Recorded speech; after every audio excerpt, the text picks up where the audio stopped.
Hello, today we're going to be talking about average rate of change. So if you can turn to page 29 in your Unit 5 packet, that's where we'll start. Okay, now you guys have seen this formula before, right? This right here. You've seen it, you've done average rate of change in Algebra 1, and then in geometry, right, isn't this just your slope formula? So this right here is nothing new. Now, this is another way of writing your average rate of change formula. This is how you can write it if we're talking about function notation. Right, but for the first few examples, we're going to stick to just the one you've been used to in the past. Okay, so let's look at number 73. It says determine the average rate of change in miles per hour from 2 to 4 hours on the graph shown below. Okay, so they want us to look in this given interval from 2 to 4 hours. Now, at time 2, right, at 2 hours, the distance is at 20 miles. So the coordinates at this point are 220. At time 4 hours, right, we could follow this up and we can see the distance was 60 miles. Okay, so we want to know the average rate of change from hour 2 to hour 4. Okay, so I labeled these coordinates, right? I labeled, since this is an x value and this is a y value, I labeled this one x1 and y1. And same thing here, since this is an x value and a y value, I labeled this x2 and y2. Honestly, it doesn't matter if you had labeled this one x1 and y1 and this one x2 and y2 or vice versa. Either way, you're going to wind up with the same answer in the end. All right, so let's look at our formula above. Okay, so what we're going to do is we're just going to plug our values into this formula. Okay, so let's see, in place of y2, we're going to plug in 60. And then in place of y1, we're going to plug in 20. So that's the difference or the change in our y values. Now in place of x2 and x1, we're going to plug in 4 and 2. So that's called the change in our x values, right? The difference in the x values. Okay, so 60 minus 20 is 40. And 4 minus 2 is 2. And 40 divided by 2 is 20. Now 20, what? We have to attach units to this. Now let's think about this. Didn't the y values right here represent miles? And didn't the x values right here represent hours? So this would be 20. And you could say, since miles is on top and hours is on bottom, you could say 20 miles over hours.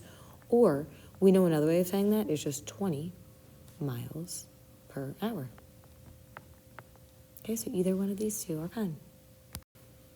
Okay, so if you could turn to the next page, we're going to jump around a little. You could turn to page 30. We're going to look at number 75. So it says the table below shows the number of hours of daylight on the first day in each month in Rochester, New York. All right, given the data, what is the average rate of change in hours of daylight per month from January 1st to April 1st? Okay, so first thing, average rate of change. Okay, I know I'm going to be using this formula. Now they want us to look from January 1st to April 1st. And this time, instead of a graph, we're given a table. Okay, so we're looking from January 1st, which is right here. Just going to box off this row, to April 1st, which is right here. Okay, so usually when you're given a table like this, right, doesn't the first column represent our x values and the second column represent our y values, right? Usually your time refers to your x values. I'm just going to put an x on top of this. And your amount, which in this case is hours of daylight, refers to your y values. Okay, so I could see here, I'm going to label, it does not matter whether you label this y1 and y2 or vice versa, as long as whatever x you label with it, right? If this is y2, this over here would have to be x2. But wait, I'm a little confused because here we don't have any numbers. We just have months. So think about it. How can you attach a number to these months? Well, isn't January the first month of the year? So let's let x sub 1 equal 1. 1 to represent the first month of the year.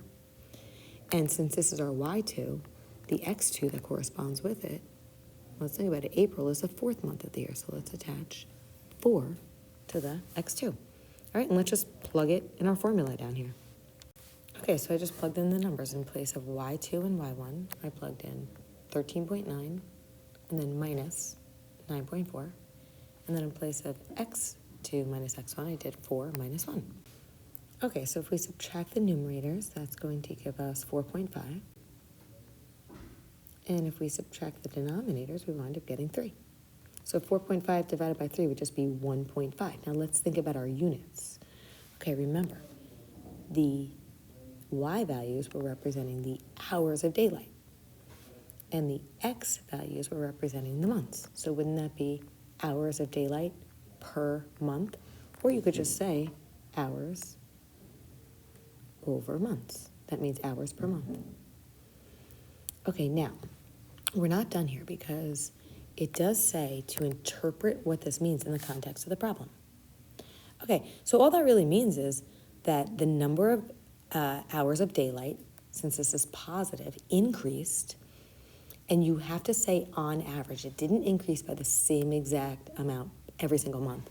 This was the average that it increased per month. So I would just say the number of hours of daylight increases on average by 1.5 hours per month between January 1st and April 1st in Rochester, New York. Okay, so you want to be very specific, but please make sure you say on average in your explanation. Okay, so again, the number of hours of daylight increases on average by 1.5 hours per month between January 1st and April 1st in Rochester, New York. All right, so if you guys can now turn to page 31, we're going to take a look at number 77. Now, 77, they don't give us the picture of a graph, they don't give us a table. This time, they give us a function. So let's read and see what it's about. In the town of Skaneateles, New York, house prices since 2008 have changed based on the function h of t, where t is the number of years since 2008, and h of t is the median house price. Okay, it says determine the average rate of change for the median house price in Skaneateles since 2010 to 2018 to the nearest dollar per year. Okay, I'm going to stop there. Okay, so I put our average rate of change formula up here, but I want to note, instead of using x and y, we're using h of t to represent the y's and t to represent the x's. But this is still our general formula here. Okay, now they're saying they want us to look from the years 2010 to 2018. So these would be our x values, which technically, since we're using t, these would be our t values, right? So this would be t sub 1. And this one would be t sub 2. So these numbers are what's going to go in the denominator of our fraction. But be careful, because we're not actually going to plug in 2010 here and 2018 here. It says that t is the number of years since 2008. So let's think about it. Isn't 2010 2 years after 2008? So our t sub 1 is going to be represented with the number 2. And then isn't 2018 10 years after 2008? So our t sub 2 would be represented with a 10 because it's 10 years after 2008. So these are the numbers that are going to go in the denominator of our fraction. So it's technically t sub 2 minus t sub 1, so it'll be 10 minus 2. Okay, so let me put this here. So this is going to be equal to, in the denominator, 10 minus 2. Okay, now we need to find what y values, or technically h of t values, correspond with 2 and 10. A really easy way to do it is just to go to y equals in your calculator and plug in this function and just look at the table of values. Okay, so what I did was, in your calculator you're using x's and y's instead of h and t's. So I plugged this into the calculator using an x in place of t, and then I went to the table of values. So we know we're looking at when x equals 10 and 2.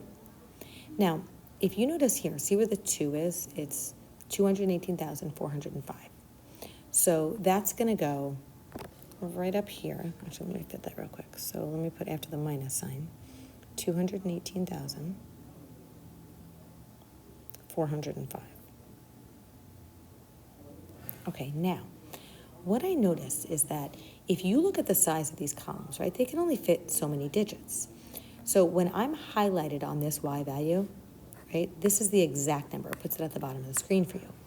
But when I scroll down to the y value that corresponds right here, look, when x equals 10, see this number?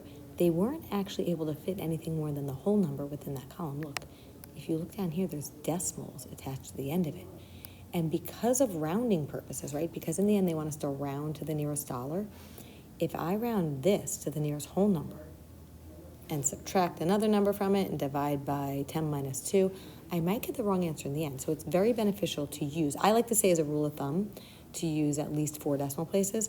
So I'm actually going to write, it's really hard to read on this. I'm sorry, it's so hard to write on this whiteboard, but I'm actually using 310,593.884, actually 3. So that's what I put here. Okay, so now when I subtract my numerators, I get 92,188. I'm going to keep the decimals on there, 0.8843. Oh, sorry. And that's going to be over 10 minus 2, which is 8. And then when I divide all that, I get 11,523. I'm going to say for right now 0.61, but let's look back at the original problem. The original problem says to round to the nearest dollar per year. So if you were to round this to the nearest dollar, wouldn't that be 11,524? And that would be dollars per year.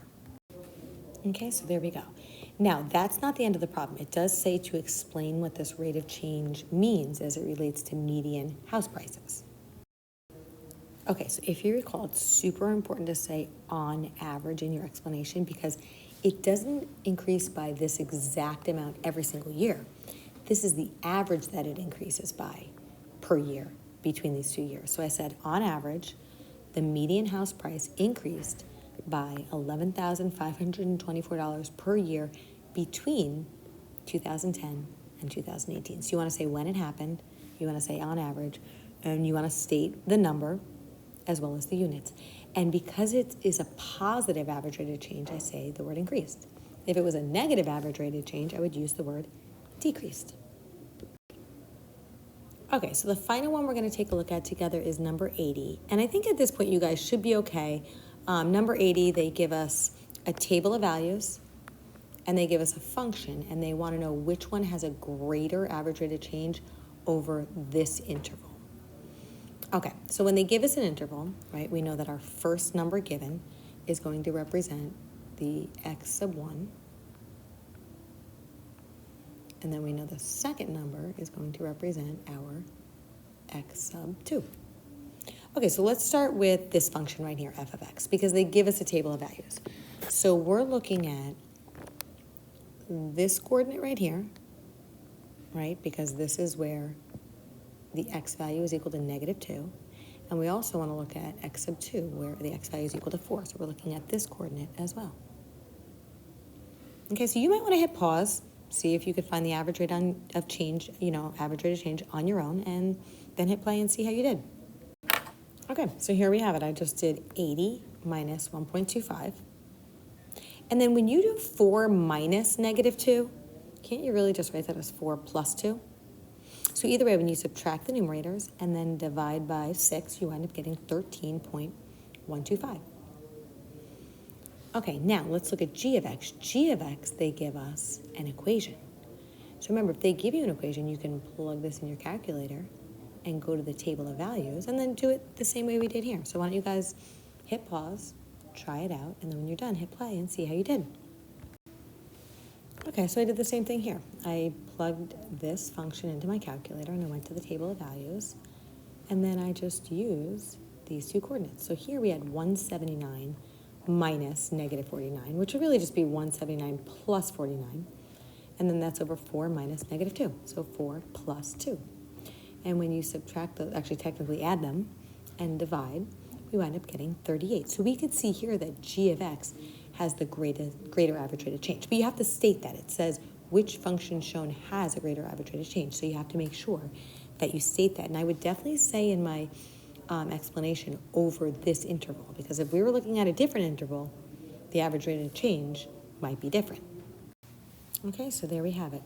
g of x has a greater average rate of change over that given interval. Okay? All right, so we're going to try out some of these tomorrow in class on our own.